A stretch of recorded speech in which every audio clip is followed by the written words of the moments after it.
Welcome to VTV prime.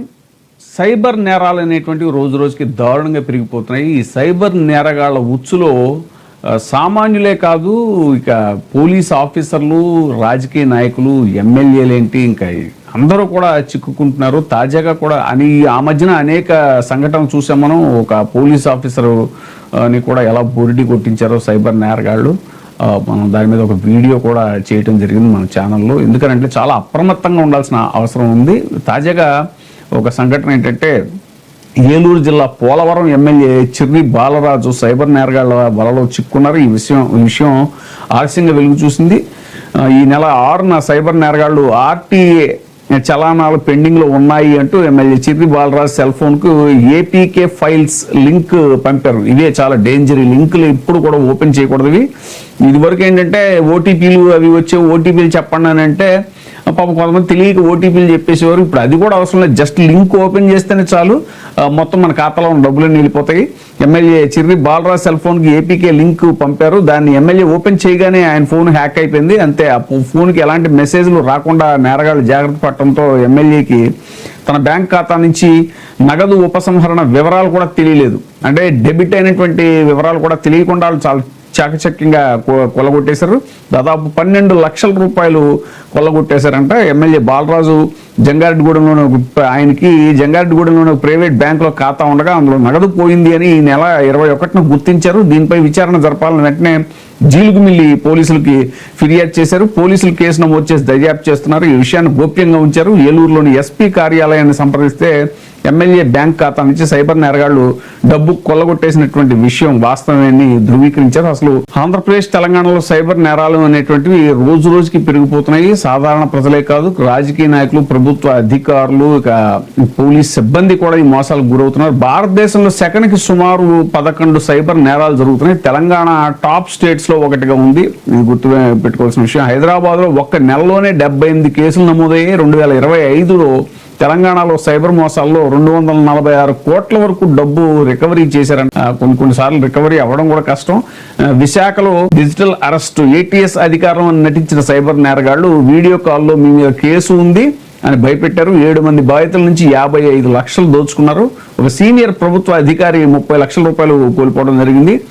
ఇక దాదాపుగా సామాన్య ప్రజలైతే 35 లక్షల దాకా కోల్పోయారు. ఖమ్మంలో ఒక వ్యాపారి 2.5 కోట్లు నష్టపోయాడు. మరొక ఉద్యోగి 33.5 లక్షల నష్టం ఆయనకి. తర్వాత మొదట చిన్న చిన్న లాభాలు చూపించి తర్వాత భారీ మోసం చేసేటువంటి పరిస్థితులు కూడా ఉన్నాయి. సీనియర్ అధికారులను కూడా టార్గెట్ చేస్తారు. మీరు టెర్రరిజం కేసులో ఉన్నారని బెదిరించడం, ఓటీపీ, బ్యాంక్ డీటెయిల్స్ తీసుకుని ఆ డబ్బుని డ్రా చేసేస్తున్నారు. నేరస్తులు ఇప్పుడు సైకలాజికల్ అటాక్ చేస్తున్నారు అనేటువంటిది మనం జాగ్రత్త గుర్తుపెట్టుకోవాల్సిన విషయం. ఫేక్ ఈ చలానా ఏపీకే పంపించి ఫోన్ ని పూర్తిగా కంట్రోల్లో తీసుకుంటారు. ఆ లింక్ పంపించి ఓటీపీ ద్వారా డబ్బులు తీసేసే ప్రక్రియ కూడా ఉంది. హైదరాబాద్ పోలీసులు భారీ ఆపరేషన్ లో 16 రాష్ట్రాల్లో 104 మందిని అరెస్ట్ చేశారు. ఇది ఆర్గనైజ్డ్ సైబర్ మాఫియా అనేటువంటిది మనం అర్థం చేసుకోవాల్సిన విషయం. ఈ కారణాలు ఏంటంటే డిజిటల్ పేమెంట్స్ పెరగడం, ప్రజల్లో అవగాహన తక్కువ ఉండటం, త్వరగా డబ్బు సంపాదించాలి అనేటువంటి ఆశ ఒకటి. నేరగాళ్లు టెక్నాలజీని అధికంగా ఉపయోగించడం, విదేశీ సర్వర్లు, విపిఎన్ వల్ల ట్రేస్ కష్టం అవుతుంది అనేటువంటిది కూడా మనం గుర్తించాలి. తెలియని లింక్స్ అస్సలు క్లిక్ చేయకూడదు. తీసుకోవాల్సిన జాగ్రత్తలు: ఓటీపీ ఎవరితో పంచుకోకూడదు. వీడియో కాల్లో పోలీస్ అని చెబితే నమ్మకూడదు. దీని మీద ఇప్పుడు యాడ్స్ కూడా వస్తున్నాయి చాలా. 1930 సైబర్ హెల్ప్ లైన్ కి ఏదైనా అర్జెంట్ అయితే ఫోన్ చేయాలి. ఇప్పుడు ఇదివరకు ఇట్లా దొంగలు ఇంట్లోకి రావడం అనేటువంటిది లేదు. ఇప్పుడు ఇదివరకు దొంగలు పడ్డారు అనేవాళ్ళం, ఇప్పుడు ఫోన్ లో దొంగలు పడుతున్నారు, ఫోన్ లోకి వస్తున్నారు. సో తెలుగు రాష్ట్రాల్లో సైబర్ నేరాలు పోలీసులకే సవాలుగా మారిపోయాయి. ఇక గుర్తుపెట్టుకోవాల్సిన విషయం ఏంటంటే, ఇది కేవలం నేరం కాదు, ఒక డిజిటల్ యుద్ధం లాంటిది. ఇది మన తెలంగాణ, ఆంధ్రప్రదేశ్ 2 రాష్ట్రాల్లో కూడా విపరీతంగా పెరిగిపోయాయి. రోజుకి 100 కేసులు, కోట్ల రూపాయలు నష్టం వాటిల్తోంది. హైదరాబాద్ మాత్రమే తీసుకుంటే ఒక నెలలో 70కి పైగా కేసులు నమోదవటం అనేటువంటిది. ఇక క్రిప్టో మోసం, ఎక్కడ పెట్టుబడి పెడితే 3 రోజుల్లో డబుల్ అవుతుందని చెప్తారు. ఆ మాట నమ్మి ఒక వ్యాపారి 2 కోట్లు పోగొట్టుకున్నాడు, ఇంకో వ్యక్తి 30 లక్షలు పోగొట్టుకున్నాడు. తాజాగా మనం చెప్పుకున్నట్టుగా ఎమ్మెల్యేకి వాట్సాప్ లో ఆర్టీఏ ఫైన్ లింక్ వచ్చింది. ఆర్టీఏ ఫైన్ లింక్ అనేటువంటిది ఎక్కువ అనమాట, మీకు చలానాలు ఉన్నాయి అది ఇది అని. ఇప్పుడు ఈయన చిర్రి బాలరాజు కూడా ఇలాగే మోసపోయాడు, 12 లక్షల రూపాయలు. ఇక ఎమ్మెల్యేలే మోసపోతే సామాన్యుడి పరిస్థితి ఏంటనేటువంటిది మనం ఆలోచించాలి. సీనియర్ అధికారులు కూడా ఫోన్ చేసి మీపై కేసు ఉందని బెదిరించడం, వాళ్ళని కూడా మోసం చేస్తున్నారు. ఇక వీడియో కాల్, బ్యాక్గ్రౌండ్లో పోలీస్ స్టేషను, నకిలీ ఐడీలు ఇవన్నీ కూడా ఉంటాయన్నమాట. వాళ్ళు చాలా బిలీవబుల్గా చేస్తారు ఇవన్నీ. ఇంకా ఫేక్ లింక్స్ అంటే ఆర్టీఏ లింక్ ఒకటి, బ్యాంకు, కొరియరు, ఒక క్లిక్ అనేటువంటిది మీ ఖాతాని ఖాళీ చేసేస్తుంది. ఒకే ఒక్క క్లిక్, ఆ లింక్ ఓపెన్ చేస్తే చాలు. ఇక ఇన్వెస్ట్మెంట్ స్కామ్ అంటే ఇక క్రిప్టో కరెన్సీ గురించి, స్టాక్ మార్కెట్, ఫారెక్స్, ఇక క్విక్ మనీ ట్రాప్లు ఇవన్నీ కూడా, ఏపీకే యాప్ మోసాలు, ఫోన్లో యాప్ ఇన్స్టాల్ చేయటం, రిమోట్ కంట్రోల్, ఓటీపీ క్యాప్చరు, ఇవన్నీ కూడా. వీటి కారణాలు ఏంటంటే భయం. ఒకవైపు భయం అయితే ఇంకోవైపు అత్యవసరం, ఎమర్జెన్సీ, ఇంకోవైపు ఆశ. ఈ 3 రకాలుగా ఈ సైబర్ నేరగాళ్ళ ఉచ్చులో ఇరుక్కుంటున్నారు అనేటువంటిది తెలుసుకోవాల్సిన విషయం. అంతర్జాతీయ గ్యాంగ్స్ కూడా టెక్నాలజీని దుర్వినియోగం చేస్తున్నారు. ఫైనల్ గా చెప్పాలంటే fear plus greed is equal to cyber crimes success.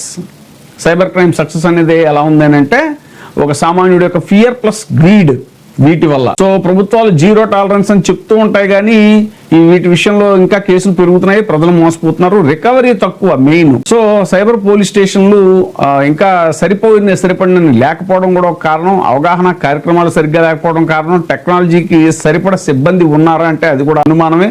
ఇది కేవలం పోలీసు సమస్య కాదు, ఇది పాలనా సమస్య. ఇది ఓటీపీ ఎవరికి చెప్పకూడదు, అన్నోన్ లింక్స్ క్లిక్ చేయకూడదు, వీడియో కాల్ పోలీస్ అని చెప్పితే ఎవరు నమ్మొద్దు, పెట్టుబడి ముందు వెరిఫై చేయాలి, అర్జెంట్ అయితే 1930కి కాల్ చేయాలి.